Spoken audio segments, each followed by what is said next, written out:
اعوذ باللہ من الشیطان الرجیم بسم اللہ الرحمن الرحیم الہکم الہ واحد، دیکھو تمہارا معبود ایک ہی ہے، وہ ایک الہ ہے۔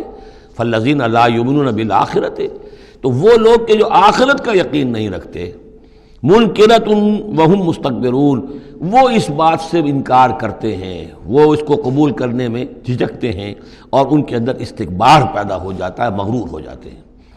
یہ بات ذرا اچھی طرح سمجھ لیجئے کہ یہ آخرت سے جو لوگ منکر ہیں اس کا کیا یہ چین کیا ہے، قرآن کا آرگومنٹ اصل میں کیا ہے، لائن آف آرگومنٹ۔ قرآن کا آرگومنٹ یہ ہے کہ جس شخص کی فطرت ابھی سلیم ہے، اس کے اندر ایک اخلاقی حس ہوتی ہے، وہ جانتا ہے کہ یہ اچھائی ہے، یہ برائی ہے۔ اگر اچھائی اور برائی کی تمیز انسان کے اندر موجود ہے تو اس سے لازماً نتیجہ نکلے گا آخرت کا تصور۔ اچھائی کا اچھا بدلہ ملنا چاہیے، برائی کا برا ملنا چاہیے۔ گندم از گندم برویت جو سے جو، جو کہ اس دنیا میں ہمیں نظر نہیں آتی، یہاں برعکس ہو رہا ہے اکثر و بیشتر۔ بہت ہم نے زور مارا، کسی قاتل کو سزا دینا چاہتے ہیں، اسے پھانسی پر چڑھا دیا۔ فرض کیجئے کہ قاتل جو ہے وہ تو بوڑھا تھا اور قتل کیا اس نے جوان آدمی کو، وہ جوان آدمی کی بیوی جوان بیوہ ہوئی ہے، اس کے چھوٹے چھوٹے بچے جو ہیں یتیم ہو گئے ہیں۔ یہ جو تھا 70 برس کا، یہ تو کھا پی چکا، سب کچھ زندگی گزار چکا۔ کیا اس کی زندگی اس زندگی کا بدل ہو سکتی ہے؟ زیادہ زیادہ آپ یہ کر سکتے ہیں کہ اس کو آپ پھانسی دے دیں، لیکن یہ اس کے جرم کا بدلہ نہیں ہے، اس کا ہم وزن تو بدلہ نہیں ملا۔ اس کو کیا نقصان ہوا؟ بوڑھا تھا، ویسے بھی جلدی مرنے والا تھا، اور یہ جوان آدمی تھا، اس کے بچے جو ہیں یتیم ہوئے، کہاں کہاں اس کے اثرات پہنچیں گے۔ پھر یہ کہ ایسے شخص کا بھی پھانسی چڑھنا بھی تو کوئی آسان کام نہیں ہے، جرم ثابت ہو، گواہی ملے، وکلاء بھی ہار جائیں، رشوتیں بھی نہ چلتی ہوں، تب کہیں جا کر پھانسی ہوگی اس کو۔ لیکن پھانسی بھی ہوگی تو کیا اس کے جرم کے ہم وزن سزا مل سکتی ہے؟ ناممکن۔ تو کوئی اور عالم ہونا چاہیے اور اس عالم میں بھرپور بدلہ ملے۔ یہ ہے اب جس کے اندر یہ احساس ہوگا، پھر وہ کچھ نہ کچھ سوچے گا، غور کرے گا، کوئی بات اس سے کوئی شخص کہتا ہے تو اس کو توجہ سے سنے گا۔ جس کے دل میں یہ نہیں ہے، استغنا ہے، کسی خیر اور شر کے تصور سے وہ بالکل اپنے آپ کو آزاد کر چکا، آخرت کا کوئی خوف نہیں۔ اب اس کے سامنے آپ لاکھ بین بجاتے رہیے، اس کو حکیمانہ درس دیتے رہیے، اسے بار بار جھنجھوڑیے، سکھائیے، پڑھائیے، وہ تو وہیں رہے گا، اس کی زندگی میں کوئی تبدیلی نہیں آ سکتی۔ وہ بات ہے جو کہی گئی ہے فالذین لا یؤمنون بالآخرۃ، جو لوگ آخرت پر ایمان نہیں رکھتے، منکرۃ، ان کے قلوبہم منکرۃ، ان کے دل جو ہے وہ منکر ہو جاتے ہیں، وہ دل جو ہے ان کے اندر قبول حق کی صلاحیت نہیں رہتی، وہم مستکبرون، اور ان میں تکبر اور گھمنڈ پیدا ہو جاتا ہے۔ لا جرم ان اللہ یعلم ما یسرون وما یعلنون، اس میں ہرگز کسی شک و شبہ کی گنجائش نہیں کہ اللہ خوب جانتا ہے جو کچھ کہ وہ ظاہر کرتے ہیں اور جو کچھ کہ وہ چھپاتے ہیں۔ انہ لا یحب المستکبرین، یقیناً وہ تکبر کرنے والوں کو پسند نہیں کرتا۔ وَإِذَا قِيلَ لَهُمْ مَاذَا أَنزَلَ رَبُّكُمْ، جب ان سے پوچھا جاتا ہے کہ یہ آپ کے رب نے کیا نازل کیا، یہ محمد کہہ رہے ہیں مجھ پر کلام نازل ہوا ہے، آپ کی رائے کیا ہے اس کے بارے میں، آپ نے کچھ سنا ہے ان سے قرآن؟ قالوا اساطیر الاولین، انہوں نے کہا ایسے ہی پچھلے قصے ہیں، کہانیاں ہیں، اگلے زمانے کی باتیں ہیں، سنی سنائی کہیں سے کہ سیکھ سکھا کر وہ ہم پر خامخواہ دھونس جما رہے ہیں۔ لِيَحْمِلُوا أَوْزَارَهُمْ كَامِلَةً يَوْمَ الْقِيَامَةِ، تاکہ یہ اٹھائیں اپنے بوجھ، گناہوں کے بوجھ پورے کے پورے قیامت کے دن۔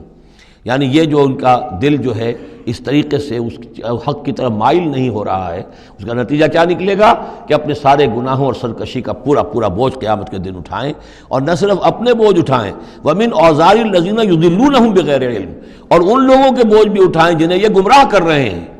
لوگ تو آتے ہیں ان کے پاس، یہ دانشور ہیں، ان سے پوچھیں جناب آپ نے کچھ سنا، محمد نے آج فلاں کلام پیش کیا ہے، آپ کی کیا رائے ہے؟ یہ ہمارے لیڈر ہیں، یہ انلائٹنڈ لوگ ہیں، اور یہ لوگ جو ہیں یہ دانشور ہیں، ان سے پوچھا جائے جا کر۔ اب وہ کہیں نہیں جی کوئی نہیں، ایسی باتیں ہیں، کچھ سنی سنائی من گھڑت سی باتیں ہیں، پرانے قصے کہانیاں، کچھ نہیں، خاص بات نہیں۔ عام آدمی شاید ان کے اوپر اعتماد کرتے ہوئے پھر انہیں کی بات کو مان لے گا، تو گویا کہ اس کی گمراہی کا بھی ذریعہ یہ بن گئے، تو اپنی گمراہی کا بوجھ تو اٹھائیں گے ہی، وَمِنْ أَوْزَارِ الَّذِينَ يُضِلُّونَهُمْ بِغَيْرِ، جنہیں گمراہ کر رہے ہیں ان کے بوجھ بھی اٹھائیں گے۔ أَلَا سَاءَ مَا يَزِرُونَ، آگاہ ہو جاؤ بہت ہی برا بوجھ ہوگا جو وہ اٹھائے ہوئے ہوں گے۔ قَدْ مَكَرَ الَّذِينَ مِنْ قَبْلِهِمْ، ان سے پہلے بھی جو لوگ تھے انہوں نے اسی طرح کی چالیں چلی تھیں، اسی طریقے سے ہمارے نبیوں کی مخالفت کی، ان کی دعوت کو ناکام کرنے کی کوشش کی۔ فَأَتَى اللَّهُ بُنْيَانَهُم مِّنَ الْقَوَاعِدِ، تو اللہ تعالی حملہ آور ہوا ان کے قلعوں پر، ان کی گھروں پر، ان کی جڑوں سے، یعنی اللہ کا حکم جو آیا تو وہ ان کی جڑوں پر بنیادوں کے اوپر آ کر اور بنیادوں سے اسے اٹھا کر ان کے گھروں کو اور ان کی قلعوں کو تلپٹ کر دیا. فخر علیہم السقف، پھر اس کی چھت ان کے اوپر آ گری. یہی جو جعل عالیہا سافلہا ہم پڑھ چکے ہیں جو سدوم اور عمورہ کی بستیوں کے ضمن میں، اور یہ بہت سی قوموں کے ساتھ ایسے عذاب آئے ہیں. یہ نہ سمجھیے، یہ تو چونکہ قرآن مجید میں آپ کو بتا چکا ہوں صرف انہی اقوام کا تذکرہ ہے کہ جن سے اہل عرب واقف تھے، انہی کے آس پاس، کوئی جنوب میں، کوئی شمال میں، کوئی مغرب میں، کوئی آس پاس جو قومیں آباد تھیں ان کی طرف جو رسول بھیجے گئے. ورنہ یہ کہ رسول اور بھی آئے، وَلِكُلِّ قَوْمٍ ہاد، ہر قوم کی طرف ہم نے ہادی بھیجے. چنانچہ ہندوستان میں بھی جس علاقے میں میرا بچپن گزرا ہے، جو اب ہریانہ کہلاتا ہے، وہ ضلع حصار، اس میں مختلف مقامات پر تھیڑ تھے بڑے بڑے، یعنی سیاہ رنگ کی راکھ کے ٹیلے بڑے بڑے، ان کو کھودتے تھے، ان میں سامان نکلتا تھا. معلوم ہوتا تھا یہ بستیاں تھیں کبھی کسی زمانے میں، اور ان کے اوپر یہ عذاب الہی آیا جیسے پومپیائی پر آیا کہ اس کے اوپر جو ہے وہ لاوا برسا اور پوری کی پوری بستی جو ہے اس لاوے کے اندر دب گئی. اسی طریقے سے اس علاقے میں کوئی رسول آئے ہیں، اور سرسوتی دریا یہاں کا ہوتا تھا بہت بڑا، وہ دریا بھی غائب ہو گیا ہے. دریائے گنگا جو ہے ہندوؤں کے نزدیک جو مقدس ہے، یہ بہت بعد کی شے ہے. اصل جو ان کا مقدس دریا تھا وہ سرسوتی تھا، اور وہ غائب ہو چکا ہے، اس کا پتہ نہیں چلتا ہے. اب اس کی وہ تلاش کر رہے ہیں. یہی علاقہ ہے جس میں سے ہو کر وہ دریا سرسوتی گزرتا تھا. اور معلوم ہوتا ہے چونکہ یہ مکاشفہ بھی ہے کہ یہ جہاں حضرت شیخ احمد سرہندی رحمۃ اللہ علیہ جہاں پر مدفون ہیں، یہ وہی علاقہ ہے مشرقی پنجاب کا. تو یہاں آس پاس کچھ مکاشفات، کچھ لوگوں کو 30 انبیاء دفن ہیں اس علاقے کے اندر. اور معلوم ہوتا ہے کہ رسول وہاں بھیجے گئے تھے، اس قوم کے اوپر پھر عذاب آیا ہے، وہ تلپٹ ہوئی ہیں وہ بستیاں، اور اب ان کے وہ تھیڑ کھڑے رہ گئے ہیں. وہ جو ہیں بڑے بڑے ٹیلے ہیں جن کو اب کھدائی کر رہے ہیں تو نیچے سے بستیاں برآمد ہو رہی ہیں. تو یہ ہوتا رہا ہے. فَأَتَى اللَّهُ بُنْيَانَهُم مِّنَ الْقَوَاعِدِ، تو اللہ تعالیٰ کا حکم آیا تو ان کی جو عمارتیں تھیں ان کی بنیادوں کے اوپر اس نے حملہ کیا. فَخَرَّ عَلَيْهِمُ السَّقْفُ، اب ظاہر بات ہے نیچے سے بنیاد ہلا دی جائے گی تو چھت جو ہے سر کے اوپر آئے گی کہ نہیں. من فوقہم وآتاہم العذاب من حیث لا یشعرون، اور ان پر عذاب آ دھمکا اس راستے سے جس کا انہیں گمان تک نہیں تھا.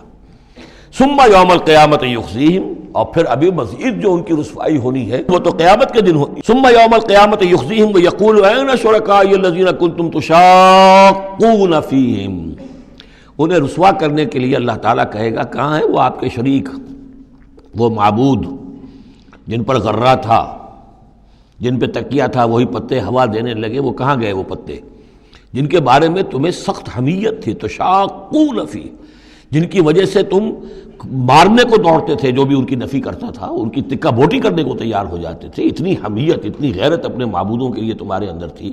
یہ تمہارے من گھڑت معبود اب وہ کہاں گئے؟ قال الذین اوتوا العلم ان الخزي اليوم والسوء علی الکافرین، جن لوگوں کو علم دیا گیا ہے وہ کہیں گے یقیناً آج کے دن رسوائی اور برائی یعنی بد نصیبی بدبختی کافروں ہی کے لیے ہے. الذین تتوفاہم الملائکۃ ظالمی انفسہم، جن کو قبض کرتے ہیں فرشتے اس حال میں کہ وہ اپنی جانوں پر ظلم کر رہے ہیں. نہ اللہ یاد ہے، نہ آخرت یاد ہے، نہ نیکی کا خیال ہے، کچھ نہیں ہے، لگے ہوئے ہیں اپنی عیش پرستیوں میں، نفس پرستیوں میں. اس حال میں جب فرشتے ان کی روحیں قبض کرتے ہیں، فلق السلامہ، اس وقت پھر وہ اسلام پیش کریں گے اور اطاعت قبول کریں گے. ما کننا نعمل من سوء، نہیں ہم تو کوئی برے کام نہیں کر رہے تھے. فرشتوں کے سامنے جو ہے وہ جھوٹ بولیں گے. بلا، وہ فرشتے کہیں گے ان اللہ علیم بما کنتم تعملون، اللہ خوب جانتا ہے جو کچھ تم کر رہے تھے. فادخلوا ابواب جہنم خالدین فیہا، تو داخل ہو جاؤ اب جہنم کے دروازوں میں ہمیشہ ہمیش رہنے کے لیے. فلبئس مثوى المتکبرین، اور یقیناً متکبرین کے لیے یہ بہت ہی برا ٹھکانہ ہے. صدق اللہ العظیم.